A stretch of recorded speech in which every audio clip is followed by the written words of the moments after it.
दोस्तों, भारत के सबसे पॉपुलर 5 स्टार होटल यानी ताज होटल को भला कौन नहीं जानता है। बंबई में समुद्र किनारे बने इस होटल को देखने के लिए लोग दूर दूर से आते हैं। कहा जाता है कि अगर बंबई में आपने इस होटल को नहीं देखा तो मानो आपने बंबई देखा ही नहीं है। बंबई की आन बान शान है ये ताज होटल। ये होटल 27/11 अटे की कहानी को तो बयां करती ही है, लेकिन साथ ही इस होटल की एक और कहानी है जो आपके मन में एक नई ऊर्जा भर देगी। या फिर ये समझ लीजिए दोस्तों कि जब आपको लगने लगे कि आप अपने जीवन में कुछ नहीं कर सकते तो बस इस कहानी को याद कर लीजिएगा। यकीन मानिए आप फिर से एक नई ऊर्जा के साथ अपने जीवन में आगे बढ़ने लगेंगे।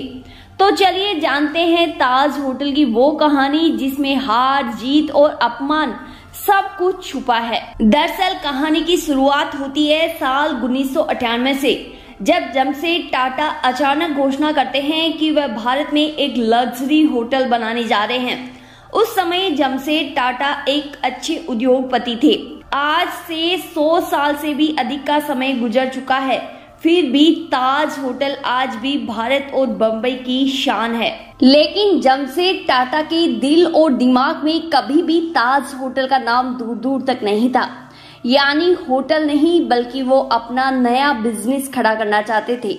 लेकिन एक दिन ऐसा होता है कि सब कुछ बदल जाता है और वो अचानक एक लग्जरी होटल बनाने को तैयार हो जाते हैं। दरअसल एक दिन वह अपने दोस्त से मिलने बंबई के काला घोड़ा इलाके की एक होटल वॉटसन में जाते हैं, लेकिन वहां उन्हें घुसने नहीं दिया जाता और ये कहकर रोक दिया जाता है कि इस होटल में केवल गोरे लोग ही अंदर आ सकते हैं। उनकी बेइज्जती की जाती है। उस समय उन्होंने वह अपमान चुपचाप सहा, लेकिन मन ही मन ठान लिया था कि इस अपमान का मैं एक दिन बदला जरूर लूंगा। हमारे देश में एक ऐसा होटल का निर्माण करूंगा जिसमें सभी लोग एंटर कर सकते हैं, जहां काले गोरे छोटे बड़े अमीर गरीब किसी के साथ कोई भेदभाव नहीं किया जाएगा। ये भारत का एक भव्य होटल होगा। उस समय जमशेद टाटा के बंबई शहर दिल के काफी करीब था, तो उन्होंने बंबई में होटल बनाने की सोची। फिर समुद्र के पास की जमीन को होटल के लिए चुना गया। साल 1998 में ताज होटल की नींव रखी गई थी, जिसे बनने में 4 साल का समय लगा और 16 दिसंबर 1903 को पहली बार ताज होटल आम जनता के लिए खोल दिया गया था। ताज होटल का नाम उन्होंने आगरा के ताजमहल को देखते हुए रखा था।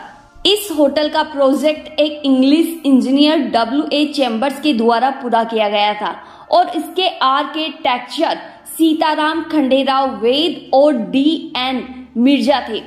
इसके निर्माणकर्ता खान साहेब सोहरावर्दी रतन जी थे। ये देश का वो पहला होटल था जिसमें बिजली थी और साथ ही अमेरिकन पंखे, जर्मन लिफ्ट और अंग्रेजी बावर्ची थे। विदेशों से कई प्रकार का सामान मंगाकर इसको सजाया गया था। उस जमाने में होटल के कमरों को ठंडा रखने के लिए भारत की पहली एयर कूलिंग प्रणाली का भी इस्तेमाल किया गया था। इसमें इस ताज होटल की लागत करीब 26 लाख रुपए के आसपास आई थी। अब आप अंदाजा लगा सकते हैं कि उस समय ये रकम कितनी बड़ी हुआ करती थी। आपको जानकर हैरानी होगी, जब ये होटल पहली बार आम जनता के लिए खोला गया था तब एक कमरे का किराया 10 से 6 रुपए हुआ करता था। जिन कमरों में बाथरूम अटैच था उनका किराया 13 रुपए हुआ करता था। लेकिन उस समय ये 13 और 10 रुपए भी बहुत बड़ी रकम हुआ करती थी। कहा जाता है कि प्रथम विश्व युद्ध के दौरान भारत का सबसे लग्जरी होटल अस्पताल में तब्दील हो गया था। इस बात का उल्लेख इतिहासकार शारदा त्रिवेदी ने अपनी किताब में किया था। आज इस होटल में बड़े बड़े नेता, अभिनेता, विदेशी राष्ट्रपति, प्रधानमंत्री, बड़े बड़े सेलिब्रिटी रुकते हैं। आज भी ताज होटल भारत का ताज और बंबई की शान है। दोस्तों, जमशेद टाटा की ये जो कहानी है हमें सिखाती है कि जीवन में बहुत से उतार चढ़ाव आएंगे, अपमान भी होगा, लेकिन जब आपने सपना देख ही लिया है तो आप उसे पूरा भी अवश्य कर सकते हैं। बस आपको सपने की सही दिशा चुनकर उस पर चलना पड़ेगा। ये कहानी हमें एक और सीख देती है कि अपमान का बदला अपमान से नहीं बल्कि उस अपमान का घूंट पीकर उससे कुछ बड़ा कर दिखाना ही जीवन का असली मूल्य है।